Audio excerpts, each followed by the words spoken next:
Hey everyone, welcome back to TechBit Academy. Please like this video and subscribe to the channel. Welcome to this explainer. Have you ever stopped to actually think about the invisible rules of the game dictating how your workplace operates? Every single day, we walk into offices, log on to virtual meetings, and collaborate, but we rarely look at the underlying architecture that actually distributes authority. Who really calls the shots? Let's be real, absolutely nobody is reading the corporate employee handbook cover to cover, but the hidden code in those pages literally shapes your entire work life. So today, we're demystifying organizational structures. We're going to look under the hood of how businesses arrange themselves to get things done and finally figure out who is actually the boss. Okay, let's dive into this and start with the absolute baseline. What actually is an organization? At its core, it's remarkably simple. A group of people working together to achieve a common goal. Sounds straightforward, right? Almost too easy.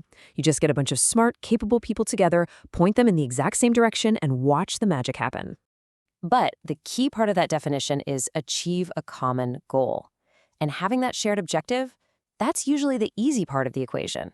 Everyone wants the company to succeed, everyone wants to launch that killer product and hit those revenue targets. The real challenge, the massive human puzzle that business leaders have literally spent over a century trying to perfect, is exactly how we divide up those people to get there. How do we group them to be efficient? Who reports to who so we avoid total chaos?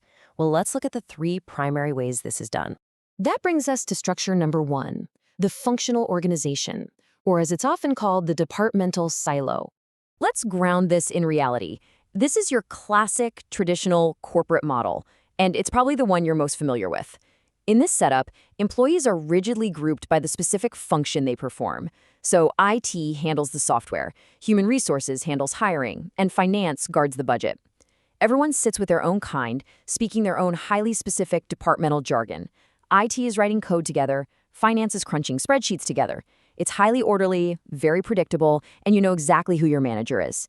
The massive benefit here? Deep expertise. You learn from the experts sitting right next to you.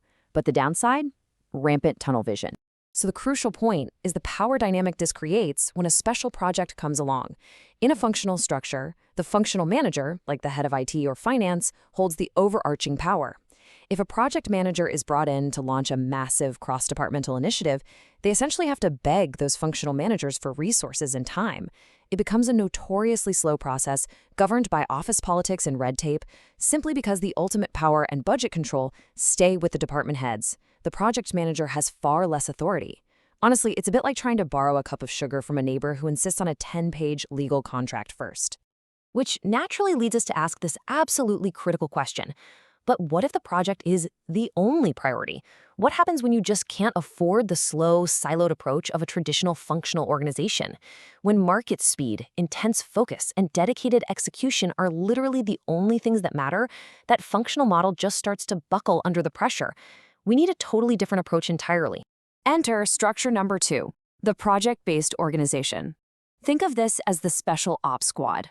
Instead of rigid silos, this structure is entirely mission-focused. It's rapid, highly specialized, and designed for pure execution. Let's say a software house takes on a massive, complex banking app project. Rather than borrowing the IT guy for 2 hours a week and just hoping for the best, they build a dedicated team specifically and exclusively for this one project. That team focuses solely on the banking app. They are completely stripped of everyday departmental distractions, no irrelevant all-hands meetings, no competing priorities, no endless bureaucracy. They share one common goal, and they are completely locked in on it. It builds incredible camaraderie, functioning kind of like a tight-knit startup within a larger company. And this brilliantly illustrates how the power dynamic completely flips here. In this setup, the project manager has absolute, unquestioned authority. Because the team is dedicated entirely to this mission, the project manager doesn't have to go play office politics or negotiate with a functional manager for resources. They control the budget, they direct the team's daily tasks, and they are fully empowered to make the hard, fast calls to get that banking app across the finish line on time. It's an incredibly agile way to work, allowing for rapid pivots without asking for permission from some distant department head. Which brings us to the third and final structure, the matrix organization, or as I like to call it, the hybrid reality. This is the complex, sometimes totally chaotic reality most of us navigate every single day. The matrix organization is quite literally a combination of the functional silo plus the project-based team. Now, why does this even exist? Well, because as companies grow, they realize they need both. They can't afford to be completely fragmented into isolated project teams, but they also can't afford the sluggish pace of traditional silos.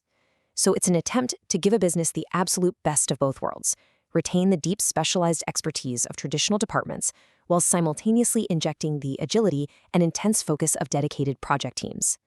On paper, it sounds like the perfect corporate solution. But combining those worlds leads to a very specific, often daunting number: 2. The two bosses reality. This represents a dual reporting structure that completely rewrites the rules of the workplace game we talked about at the beginning of this explainer. Instead of a clean, linear chain of command, you suddenly have intersecting lines of authority. Now, what's really interesting about this is how it actually plays out. Put yourself in the shoes of a software developer in a matrix. You work in the IT department, so you report to your functional manager for standard duties, performance reviews, and long-term career growth. But you're also assigned to a cross-functional team for a major new software launch, which means you concurrently report to a project manager. Yep, 2 bosses, and the friction is real. Your IT manager might want you to spend Thursday updating legacy servers to maintain departmental standards, but your project manager needs that new code pushed by Friday to meet a massive deadline. It's a constant balancing act that requires a ton of communication, compromise, and frankly, a whole lot of patience from everyone involved. Let's move on and see how this all builds together. When we look at the complete picture of workplace power dynamics, a clear spectrum emerges. Functional structures leave project managers with very little authority, since the departmental silos rule the day.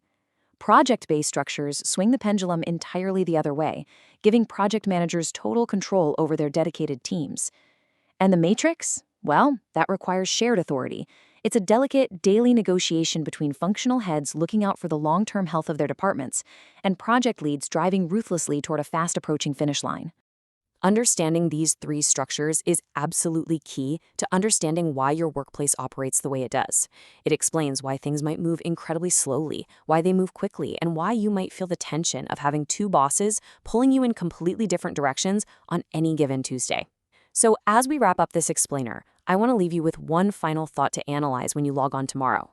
Look around your office, look at your org chart, and ask yourself, which structure are you working in?